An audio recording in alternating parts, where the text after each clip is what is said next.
Hablando con Melanie, yo siempre les he dicho a ustedes que la tesis la empezamos por el capítulo 4, no por el capítulo primero. Obviamente, cuando yo les digo que comenzamos por el capítulo 4, no estoy diciendo que empezamos a escribir el capítulo 4. No lo escribimos todavía.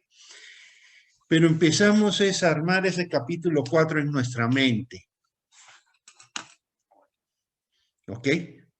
Tenemos que armarlo acá primero. Tiene que estar aquí.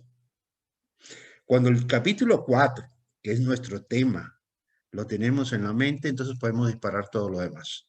Nunca antes. ¿Tú sabes lo que es una hipótesis? A cualquiera de las dos. ¿Saben lo que significa la palabra hipótesis? Búsquenlo, googleen la palabra. ¿Qué significa hipótesis?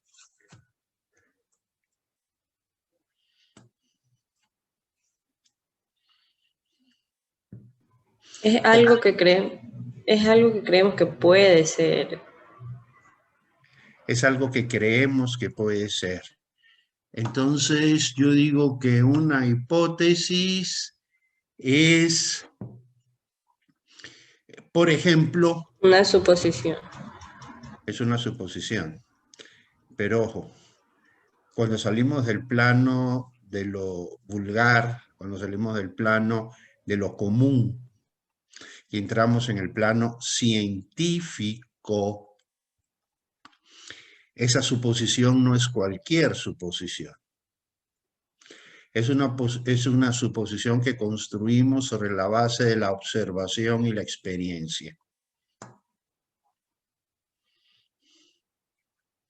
¿Ok? Esa suposición no es que a mí me late que. No, el a mí me late tiene que tener una base científica.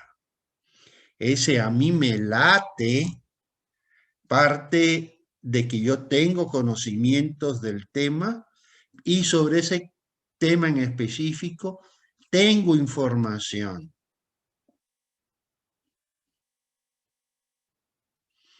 Y entonces sobre la información que yo tengo, sobre el conocimiento que yo tengo, que parte de la observación, del análisis, de la experimentación, es que entonces yo puedo formular una hipótesis. La tesis es la prueba de la hipótesis. Pero el solo hecho de definir una hipótesis supone que yo ya tengo conocimiento. Yo no voy a formular una hipótesis para rechazarla, salvo que quiera rechazarla. Por ejemplo, yo puedo proponer como hipótesis una idea que se me ocurre en este momento. Hipótesis. A través del gasto público, las economías pueden crecer. Yo creo en esa hipótesis, definitivamente que no lo creo. De hecho, yo rechazo esa hipótesis, pero sé que hay mucha gente que la acepta. Entonces yo tomo esa tesis, esa hipótesis, con el objeto de rechazarla en mi tesis. ¿Estamos? Yo puedo formular una hipótesis para aceptarla o para rechazarla. En una discusión, en una estrategia de debate, yo puedo ir por el camino contrario. No defender mi hipótesis, sino destruirla del contrario. Y para poder destruir la hipótesis del contrario, tengo que asumirla como propia, para destruirla por adentro. Entonces, esas son estrategias. Pero yo siempre que asumo una hipótesis, lo hago porque estoy convencido del punto al cual voy a llegar al final. Entonces, para poder tener esa idea de la hipótesis, yo tengo que conocer las cifras, tengo que estar familiarizado con ellas, tengo que conocer esa realidad, tengo que haberla vivido. Por eso les digo que empezamos por el 4. Cuando yo hablo de la importancia del tema, yo no puedo hablar de la importancia de un tema que no conozco. ¿Cómo voy a hablar de la importancia de un tema que no tengo la más remota idea de cómo es?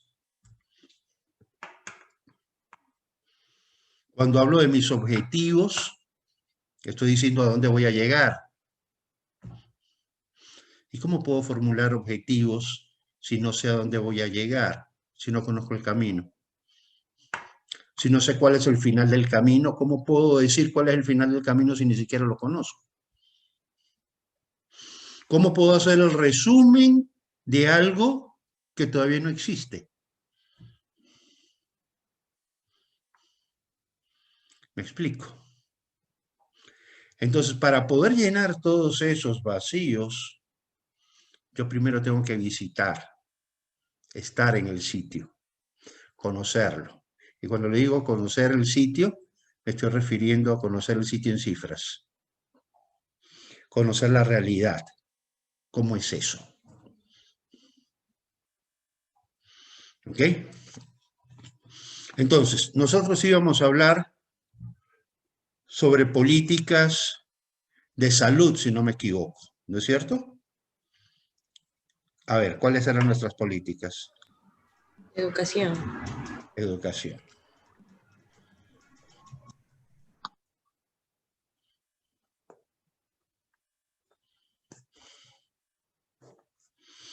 Pero también le íbamos a meter algo de salud. Y empleo.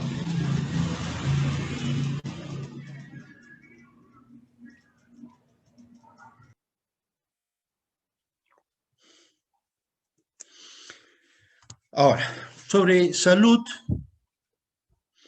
hay un indicador que es fundamental. Vamos escogiendo los indicadores. Hoy quiero hablar sobre salud. Después vamos a hablar sobre educación. Pero me he preparado sobre salud y entonces vamos a hablar sobre lo que me preparé. No me van a estar haciendo preguntas sobre lo que no me preparé. ¿Ok? ¿Listo? ¿Qué indicadores de salud yo tengo que me permiten medir las cosas? Pensemos en 3 indicadores.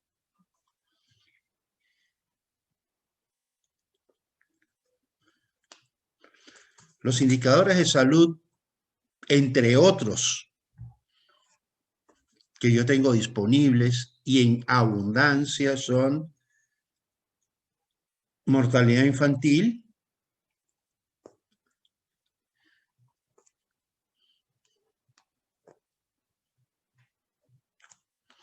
primero. Segundo, esperanza de vida.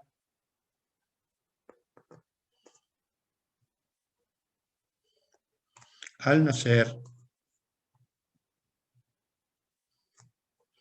Y el tercero, mortalidad materna.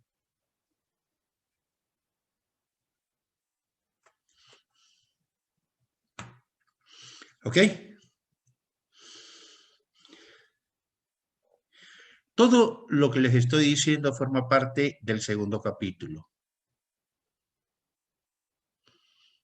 de la metodología. ¿Ok? Estamos diseñando una metodología en este momento sobre cómo vamos a abordar el tema. Entonces, de la investigación que hemos hecho, hemos seleccionado 3 indicadores.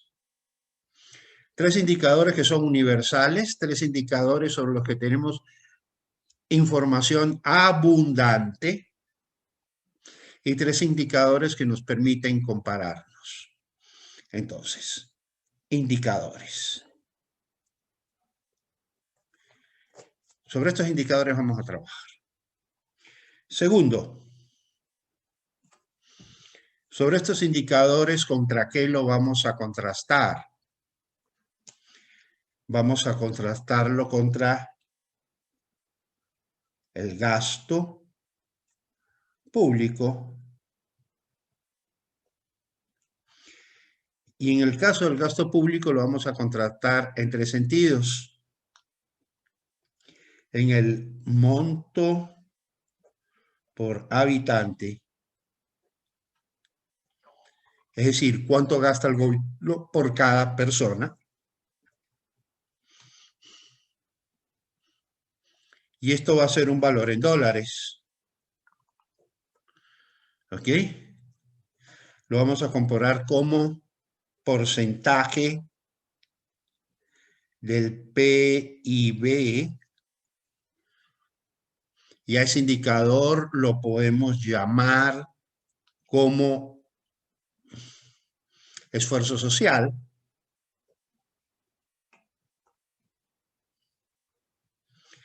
Ojo, el nombre se lo estoy dando yo, ¿ah? Eso no lo van, ustedes ponen esfuerzo social en internet y no lo van a encontrar porque me lo acabo de inventar.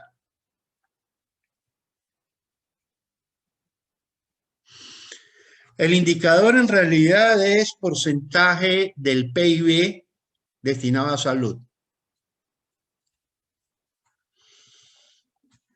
Le podemos llamar esfuerzo social, ¿por qué? Porque es la cantidad del producto social, que es el PIB, que se destina a salud. Es decir, ese esfuerzo que hace toda la sociedad a través del gobierno para resolver los problemas de salud. Entonces, monto por habitante, esfuerzo social, y todo eso, eficiencia, y la eficiencia de todo esto lo vamos a medir como efectos sobre los indicadores.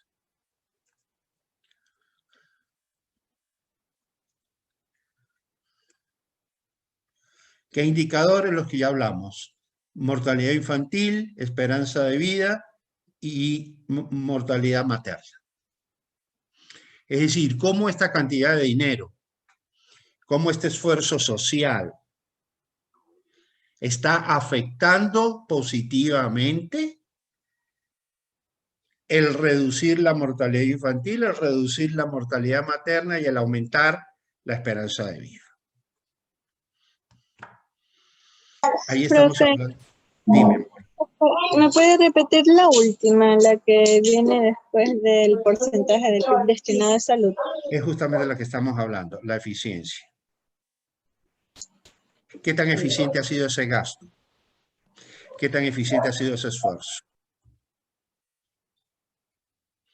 ¿Ok? ¿Cómo sé qué tan eficiente es? Y aquí vamos a pensar como economistas.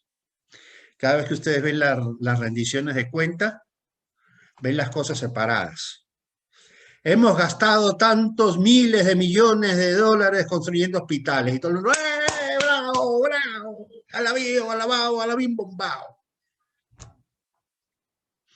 Y hemos reducido la mortalidad infantil de tanto a tanto. ¡Bravo, bravo! Alabío, alabao, alabim, bombao. Pero resulta que hay otros países que con menos esfuerzo han logrado mejores resultados. Y entonces la pregunta es ¿por qué?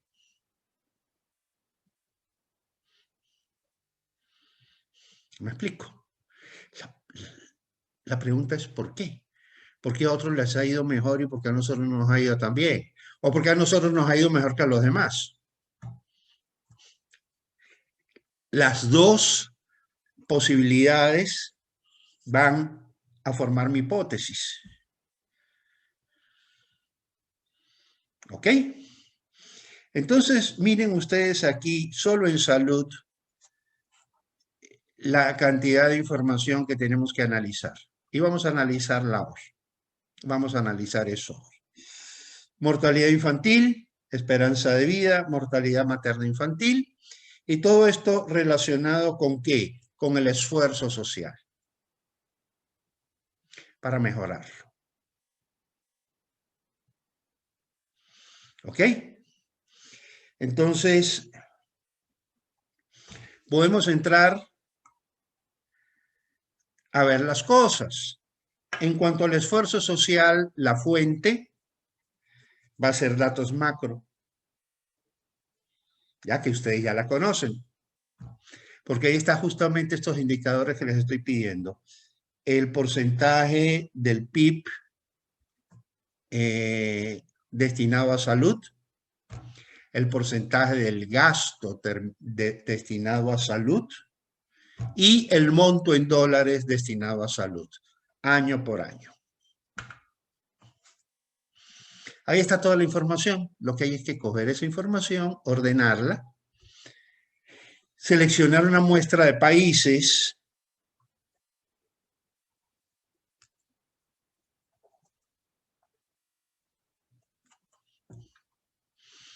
¿y qué países vamos a seleccionar? Ya vamos a verlo. ¿Cuáles voy a seleccionar? Los que me conviene seleccionar para poderme comparar. ¿Ok? Entonces, hoy vamos a seleccionar los países con los que nos vamos a comparar. Y vamos a empezar con lo que es mortalidad infantil. Y podemos también ver esperanza de vida. Estos dos indicadores los podemos ver en un ratito. ¿Ya? Lo otro lo sacamos de datos macro. Vamos a, por un momentito, a ver algunas cosas. Espérenme un segundito, no se me vayan a ir, no se me escapen.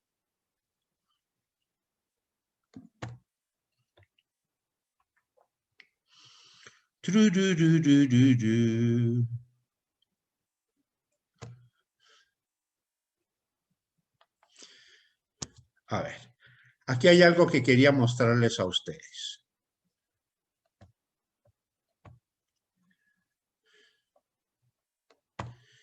Esto es una página que me encontré ahorita, de una fundación, Humanium, que habla sobre mortalidad infantil.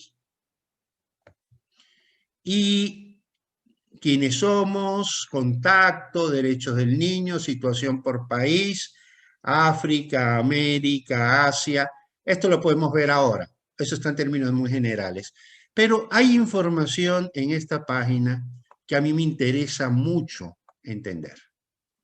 Porque cuando me dirijo a CEPAL, por ejemplo, que es mi fuente de información favorita, CEPAL me va a decir cuáles son los números, pero no me va a decir las causas. Y en esta página que está especializada, sí me permite ver algunas causas. Primero, definición de mortalidad infantil. ¿Qué cosa es la tasa de mortalidad infantil?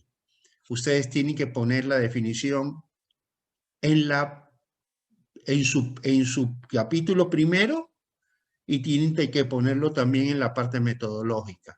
Lo tienen que poner en las dos partes. Es importante tenerlo así.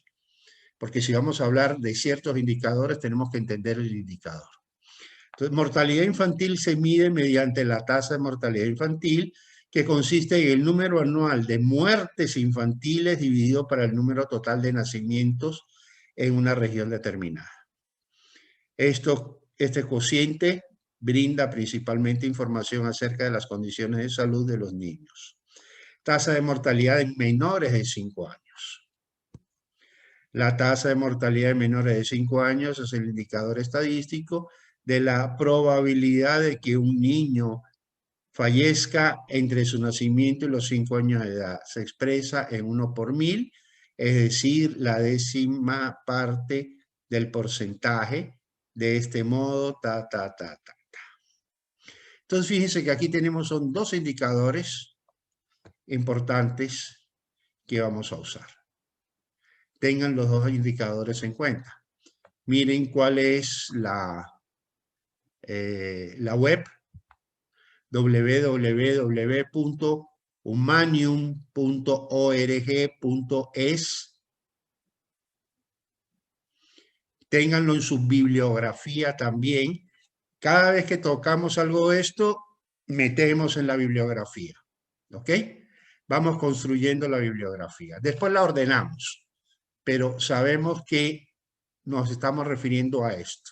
Cuando ponemos las definiciones, ¿de dónde sacamos las definiciones?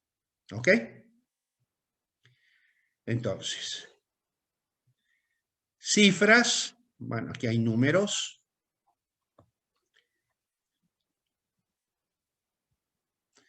Pero aquí hay algo que me interesa mucho. Las causas. Estas son las causas en el mundo. ¿Ok? No en Ecuador, en el mundo. Pero es importante tenerlo en cuenta. Fíjense ustedes cuáles son las más importantes. Lleguemos hasta acá. Neumonía. Problemas respiratorios. 19%. En segundo lugar, diarrea. Infecciones gastrointestinales. 17%. Nacimiento prematuro.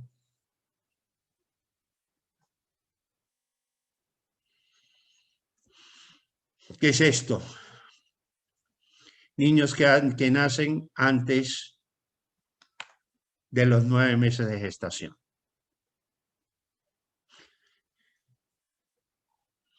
Infecciones neonatales. 10%. ¿Cuánto suma todo eso? Son 26. Llevo 2, 3, 4, 5, 6. Esto es un 66% si no me equivoco. ¿Sí? El 66% de las muertes infantiles, ¿a qué se debe? A causas que se pueden prevenir. Y de ahí la importancia entonces del tema central de ustedes, la educación. La incidencia de la educación en la mortalidad infantil. La incidencia de la educación en la mortalidad materna. La incidencia de la educación en estos indicadores que siempre los estamos viendo solo como cosa de salud pública. Miren las soluciones que ellos plantean. Mejorar la nutrición de los niños, mejora la salud materna, la disminución del impacto del VIH y la malaria, el agua potable y las condiciones de salubridad. Mejorar las condiciones de nutrición tiene 2 factores, el económico y el educativo. Porque hay madres en Colombia, por ejemplo, que al niño lo alimentan con agua de panela, que no es más que agua con azúcar. ¿Por qué?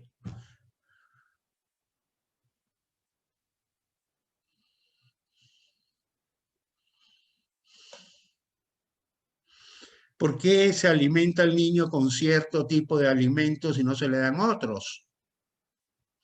¿Es por pobreza o es por ignorancia? Generalmente son las 2 cosas combinadas. ¿Ok? La disminución del impacto del VIH. ¿Cómo yo puedo bajar el impacto del VIH en los niños? A través del cuidado materno. Por eso cuando una mujer, ya eso es un protocolo moderno, si tú piensas que estás embarazada, vas a hacerte tu chequeo médico. Por rutina, lo primero que el médico te manda a hacer es un examen de VIH. Eso es lo primero. No, pero es que yo no siento nada, yo no estoy enferma, yo nunca he sentido... Puede ser portadora de VIH y no lo sabes. Y eso marca la diferencia entre la vida y la muerte del niño. Porque si eres portadora de VIH y estás embarazada, hay que cuidar el feto. ¿Y cómo se cuida el feto?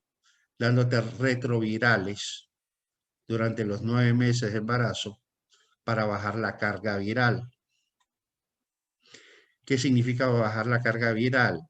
Volver la carga viral invisible, reducirla al mínimo, de tal forma que no contagie al niño. Si eso se hace, el niño va a nacer sano. Si eso no se hace, el niño va a nacer con VIH. Entonces, controlar el VIH no significa solamente bajar el VIH, que nuevas personas no se contagien, sino que aquellas que están contagiadas, especialmente mujeres contagiadas, protejan a su feto para que éste no se contagie.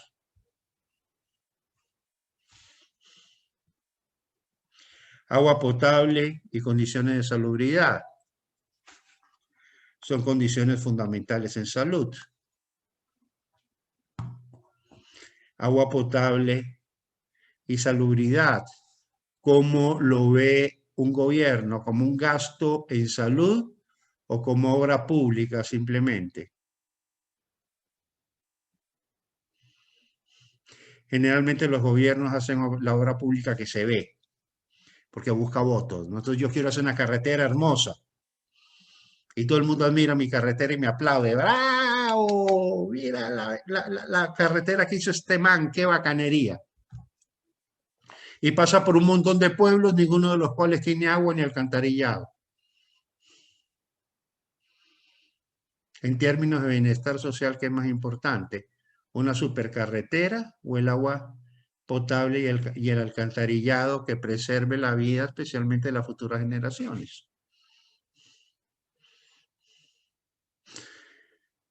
Una forma de ver la política como economista es un poco diferente a ver la política como simple político.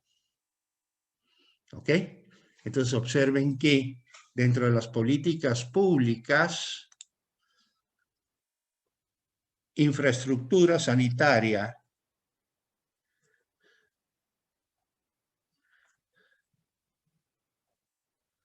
es fundamental,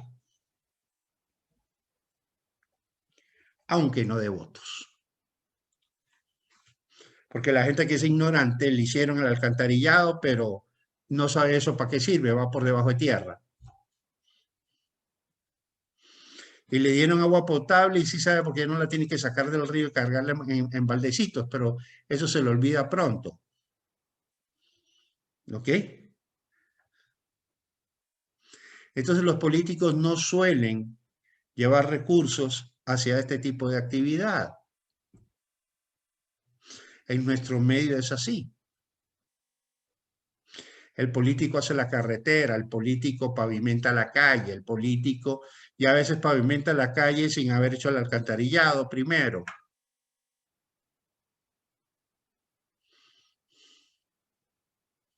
Y hace la calle sin alcantarillado, y hace la calle sin agua potable. Pero la calle es lo que ve la gente, la calle es lo que la gente está viendo. Ah, está haciendo obra.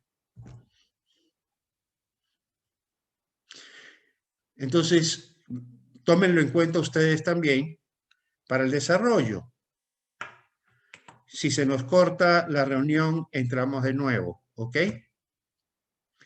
Bien, esto de acá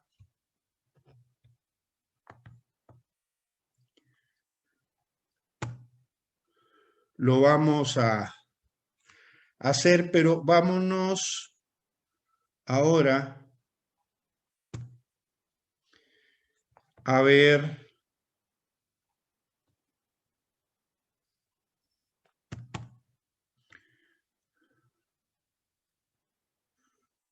demografía, por ejemplo.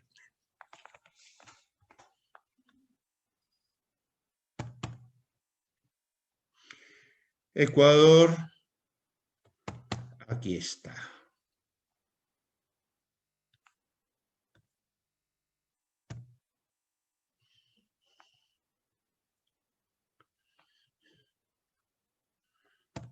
Veamos Chile.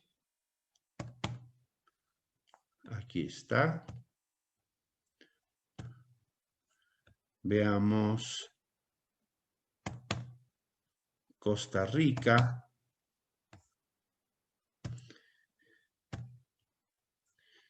Veamos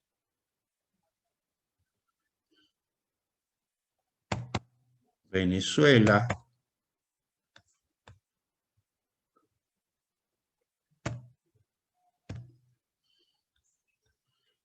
Y veamos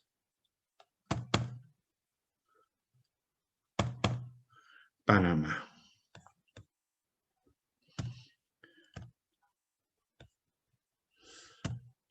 Bien, vámonos a los indicadores que habíamos planteado primero.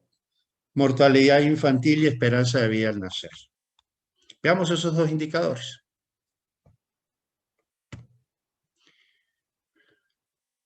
Ecuador.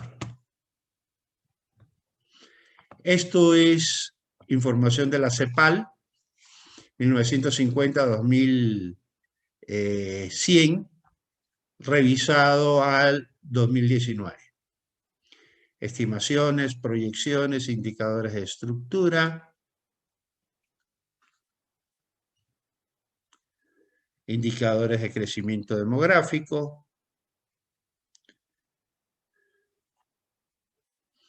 Veamos.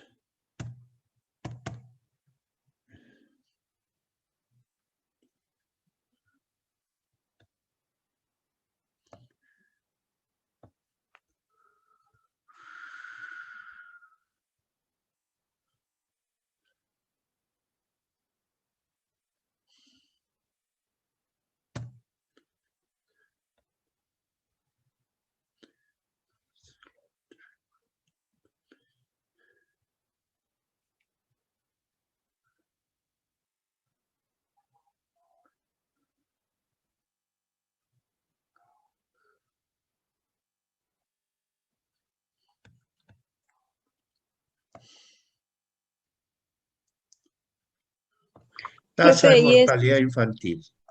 y ese Excel lo sacamos ¿de dónde dijo? De la CEPAL.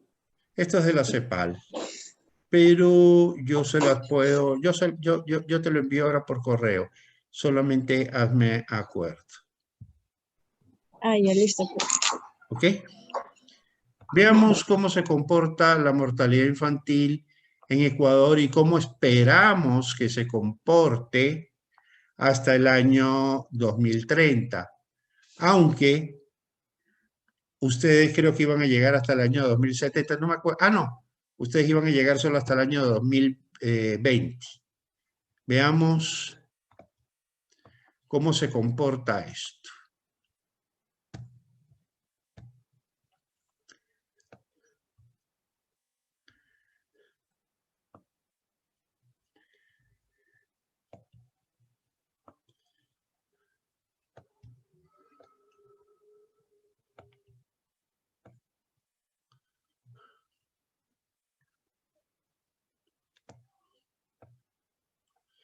Ok.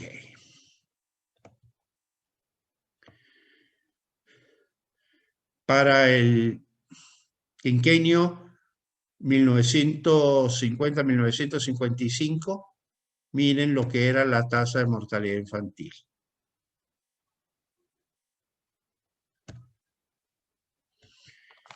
...138 niños muertos por cada 1000 nacidos vivos.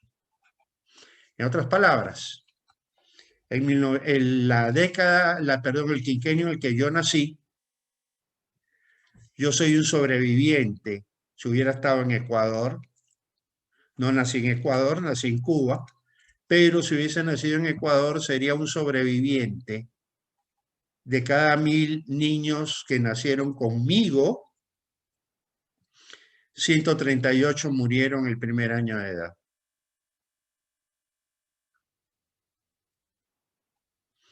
Aterrador, ¿no? Pero bueno, vamos a ver que eso no está tan aterrador al aumentar el tiempo.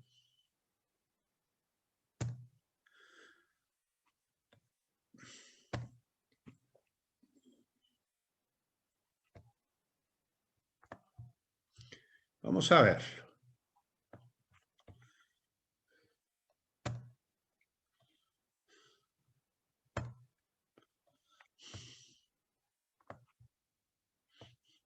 Fíjense que esto viene bajando continuamente.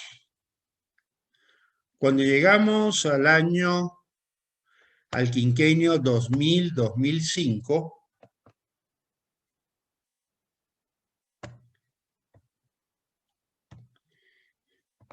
miren cuánto es la mortalidad infantil. 23.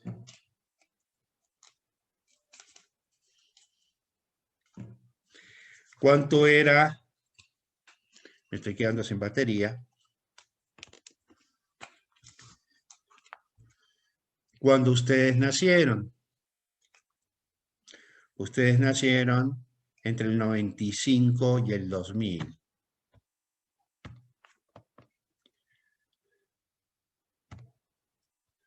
Ustedes, chicas, de cada 1000 niños que recibió su nalgada, cuando la recibieron ustedes recién nacidos y chillaron como ustedes recién nacidas, bien lindas, de cada 1000, 31 de esos niños murieron el primer año. Menos de lo que ocurre después entre el 2000 y el 2005. Miren la bajada que hay, de 31 a 23, espectacular. Pero mucho más espectacular esta caída acá. Obviamente aquí cuántos años han pasado. Veamos acá. No, perdón, aquí, al 2020, que es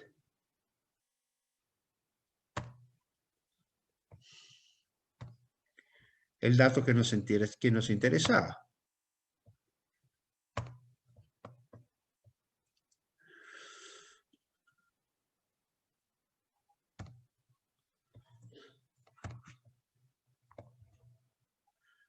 $13 niños muertos. Del 2000 al 2020 hay 10 niños muertos menos, pero sigue habiendo niños muertos. Entonces, la pregunta es, ¿por qué ha bajado ese indicador hasta el 2020 tanto?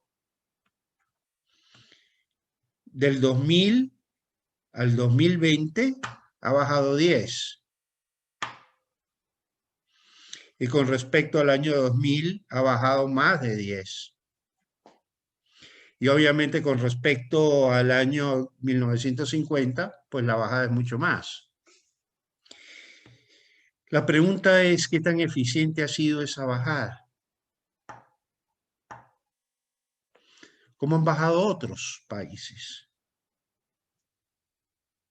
¿Cómo otros países han logrado bajar la mortalidad infantil? Veámoslo entonces.